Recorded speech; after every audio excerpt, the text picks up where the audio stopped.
नमस्कार, नीतूज कॉर्नरमध्ये आपल्या सगळ्यांचं मनपूर्वक स्वागत आहे। आज आपण चिकनची एकदम सोपी आणि एकदम टेस्टी अशी रेसिपी पाहणार आहोत। बॅचलर देखील ही रेसिपी करू शकतील अशी ही आहे, कारण यासाठी वाटणाची अजिबात गरज पडत नाही आणि टेस्ट म्हणाल तर एकदम मस्त, तुम्हाला नक्कीच आवडेल आणि करायला देखील येईल अशी ही रेसिपी आहे। पाण्याचा एक थेंबही न वापरता फक्त वाफेवर हे चिकन शिजवलेले आहे, त्यामुळे याची टेस्ट अप्रतिम झालेली आहे। तुम्ही देखील ही रेसिपी ट्राय करू शकता। त्यासाठी व्हिडिओ शेवटपर्यंत पहा। हा चिकन भुना किंवा चिकन मसाला तुम्ही रोटी, चपाती, भाकरी, भात कशासोबतही अगदी छान मजेने खाऊ शकता।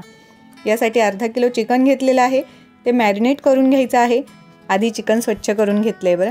यामध्ये 2-3 चमचे दही, 1 चमचा तिखट, चवीनुसार मीठ, आलं लसूण पेस्ट आणि थोडासा गरम मसाला किंवा धना जिरा पावडर टाकायची आहे।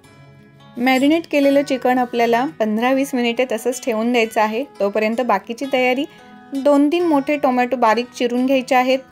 आलं लसणाची पेस्ट, गरम मसाला, बारीक चिरलेली कोथिंबीर, कांदा, अगदी नेहमीचं आणि साधं सोपं सामान आहे। यामध्ये कुठल्याही प्रकारचं वाटण घ्यायचं नाहीये, त्यामुळे काहीही टेन्शन नाही आणि खूप झटपट होतं।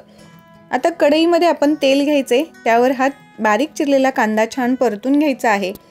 कांदा थोडासा परतला की त्यामध्येच आलं लसणाची पेस्ट आणि टोमॅटो टाकायचा आहे। कांदा परतण्यासाठी थोडा जास्तीचा वेळ लागतो, त्यामुळे सुरुवातीला फक्त कांदा थोडा वेळ परतून घेऊन मग आपण बाकीच्या वस्तू टाकायच्या आहेत। आलं लसूण आणि टोमॅटोचा किंवा कांद्याचा कच्चा वास जाईपर्यंत आपल्याला हे परतून घ्यायचं आहे। कांदा आणि टोमॅटो छान भाजला जातो। टोमॅटो थोडेसे भाजायला लागले की मऊ होतात, गळायला सुरुवात होते, त्यामुळे या मसाल्यामध्ये थोडासा ओलसरपणा येतो। त्यामुळे अगदी छान बराच वेळ आपण हे परतून घेऊ शकतो। कांदा आणि टोमॅटो परतत असताना पुन्हा अर्धा चमचा फक्त हळद टाकलेली आहे आणि त्यावर हे मॅरिनेट केलेलं चिकन टाकायचं आहे। चिकनमध्ये हळद वापरलेली आहे, त्यामुळे पुन्हा टाकण्याची तशी गरज नाही, पण टाकली तरी देखील चालू शकतं। आता यावर आपल्याला काळा मसाला टाकायचा आहे। तुमच्याकडे काळा मसाला उपलब्ध नसेल तर तुम्ही दुकानातून कुठलाही कांदा लसूण मसाला, घाटी मसाला मिळत असेल तो आणू शकता। घरचं तिखट असेल केलेलं तर अतिउत्तम। इथे मी 2 चमचे गरम मसाला आणि 1 चमचा काळं तिखट टाकत आहे। हे बऱ्यापैकी तिखट आहे। आपण मॅरिनेशनमध्ये देखील लाल मिरची पावडर वापरलेली आहे, त्याचा अंदाज घेऊनच आपल्याला तिखट टाकायचं आहे। आता हे पुन्हा एकदा छान मिक्स करू द्यायचं आहे। याला थोडंसं पाणी सुटू द्यायचं आहे आणि त्यानंतर आपल्याला हे शिजण्यासाठी ठेवायचे। या प्रकारे एकदा जर तुम्ही चिकन केलं तर नेहमी याच पद्धतीने कराल, ही गॅरंटी आहे। ही रेसिपी जर तुम्हाला आवडली तर कमेंट सेक्शनमध्ये नक्की मला कमेंट करून सांगा आणि चॅनल सबस्क्राईब करा। तुम्हाला माझ्या रेसिपीज आवडत असतील तर त्या माझ्यापर्यंत पोहोचवणं देखील गरजेचं आहे।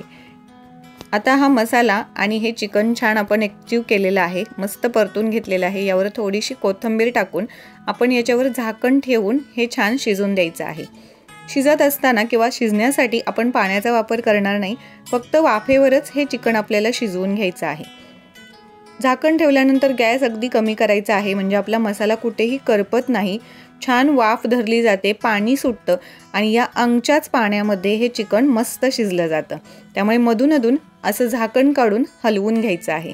अगदीच तुम्हाला गरज वाटली तर थोडंसं म्हणजे अर्धा कप वगैरे पाणी तुम्ही टाकू शकता, किंवा याच मसाल्याची थोडीशी ग्रेव्ही बनवायची असेल तरी देखील तुम्ही 1 ते 1.5 कप पाणी टाकून मस्त ग्रेव्हीवालं चिकन देखील यामध्येच करू शकता। तर इथे आपलं चिकन अगदी छान शिजलेलं आहे। खाण्यासाठी हे चिकन भुना किंवा चिकन मसाला तयार आहे। अगदी बॅचलर मुलंही हे करू शकतील असा हा चिकन भुना मसाला तुम्हाला आवडला की नाही हे नक्की सांगा। अशा झटपट होणाऱ्या चमचमीत आणि टेस्टी रेसिपीजसाठी नीतूज कॉर्नरला सबस्क्राईब करा। आणखी इतरही नॉनव्हेजच्या मस्त सोप्या आणि झटपट होणाऱ्या रेसिपीज आहेत, त्या देखील पहा।